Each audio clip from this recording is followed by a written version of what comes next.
এই দেখুন বন্ধুরা, আলুর দম করবো। এই যে আলু সেদ্ধ করে ছাড়িয়ে নিয়েছি। এই দেখুন আলু সেদ্ধ করে সুন্দর করে গামলা শুধু দেখাচ্ছি। দেখুন বন্ধুরা, আলুর দম করবো।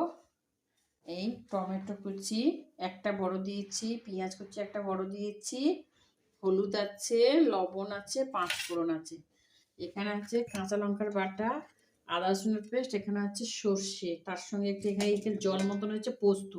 এই যে রেসিপি করবো আজকে বন্ধুরা, একটা তরকারি করব আর ভাত করে ফেলেছি। এই যে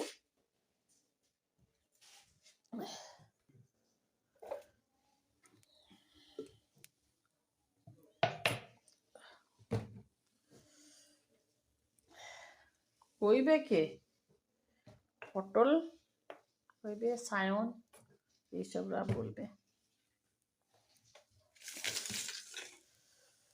তেলটা গরম হোক বন্ধুরা। তেল কড়াই গরম হয়ে যেতে তেলটা দিয়ে দিচ্ছি, গরম হতে থাকুক বন্ধুরা। এই দেখুন চিনি দিয়ে দিলাম, দুটো তেজপাতা দেবো। চিনিটা লাল লাল করে হয়ে এসেছে দেখুন বন্ধুরা। তেজপাতা দিয়ে দিলাম, এই পাঁচফোড়ন দিয়ে দিলাম, একটু নেড়ে দিচ্ছি। এবার পেঁয়াজ কুচি আর টমেটো কুচি দিয়ে দিলাম, ভালো করে নেড়ে দিচ্ছি। তার সঙ্গে লবণ দিয়ে দিচ্ছি, এই যে লবণ দিয়ে দিলাম। আবার লাগলে একটু দেবো বন্ধুরা, অল্প করে দিলাম। গ্যাসটা একটু তুলে দিচ্ছি। দেখুন বন্ধুরা, এবার দিয়ে দেবো আদা বাটাটা দিয়ে দিচ্ছি। দেখুন এই আদা বাটাটা দিয়ে দিলাম।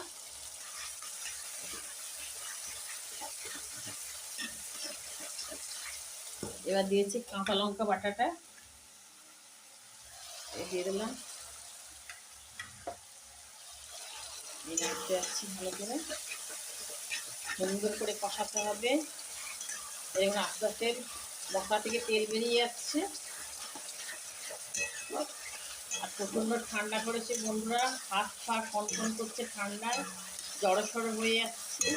খেতে তো হবে, তাই রান্না করছে একটা তরকারি আলুর দম আর ভাত করে ফেললাম। এরকম বন্ধুরা এইটা দিয়ে দিচ্ছি, সর্ষে আর পোস্ত একসঙ্গে আছে, দিয়ে দিলাম। একটু ধুয়ে দিচ্ছি এই দেশি জল দিয়ে।